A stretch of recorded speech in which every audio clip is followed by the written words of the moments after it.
closely at the unspoken rules you follow every single day. Were they actually designed to maximize your individual potential? The historical reality is that these rules favor collective stability and group cohesion over personal outlier success. Elon Musk recently posed a fascinating question. Who exactly wrote the software running in your head, and are you sure you actually want it there? Most of what we experience as conscious thought is not original deliberation. It is the automatic playback of behavioral loops and social conditioning that were programmed into us long before we had the capacity to object. We are operating inside a constructed social matrix. It offers the safety of survival, but it demands conformity in exchange. By running this default software, you are essentially following a blueprint for an average, predictable life. This programming starts in early childhood. Parents unknowingly install their own ingrained biases and fears into the next generation, simply because they were conditioned by the exact same societal framework. Then we enter the education system. The architecture of modern public schooling, championed by figures like Horace Mann, was adapted directly from the Prussian military model. It was explicitly engineered to mass-produce obedient soldiers and compliant factory workers. It was never built to foster free thinkers. Over time, this mechanism naturally sorts society into three rigid tiers. Those who break the rules are marginalized. Those who follow the rules flawlessly settle into an unremarkable average. But the individuals who study the system, understand its mechanics, and dictate the rules become the masters of the board. To escape the middle tier, you have to stop running the default software. You must isolate and hack the hidden biological codes that trigger human deference.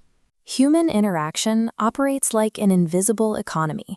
Social exchange theory suggests that we prioritize relationships that provide specific material or emotional value, whether that's career advancement, status by association, or simple psychological validation. This diagram outlines the two evolutionary pathways humans use to climb the social ladder. Our biology drives us to achieve rank either through dominance or through prestige. The dominance route relies on physical intimidation and coercion. It can force immediate compliance, but it is highly unstable. Over millions of years, human groups developed deeply ingrained instincts to coordinate, rebel, and tear down coercive leaders to level the playing field. Prestige operates on a completely different psychological wavelength. It relies on freely conferred deference. Followers biologically wire themselves to respect, listen to, and emulate an individual who demonstrates exceptional, highly valued skills. History proves that prestige outlasts dominance. Mahatma Gandhi mobilized millions of people and commanded absolute loyalty entirely through moral authority and shared vision. We see it in the modern era as well. Malala Yousafzai secured global influence and shifted international policy by demonstrating exceptional resilience, completely overriding the physical dominance of the regimes that attempted to silence her. Sustainable social power requires cultivating genuine prestige. Coercion breeds resentment and rebellion, but providing true value creates a permanent network of willing allies. To artificially accelerate that perceived value, you must understand mimetic desire, our biological urge to want what others seem to value. Tech billionaires like Peter Thiel recognized this mechanism early, leveraging it to build the platforms that currently dominate our attention. But the average person uses this mechanism against themselves. By remaining endlessly available and constantly broadcasting their desire for attention, they inflate their own supply and completely crash their social market value. This chart shows the math behind Robert Greene's law of strategic absence.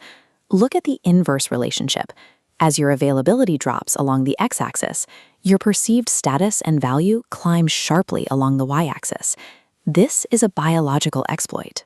When you force others to expend effort and wait to access your time, their neurology automatically recategorizes you as a high-priority asset.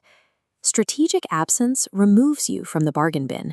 It turns your presence from a common commodity into a highly sought-after luxury within the matrix.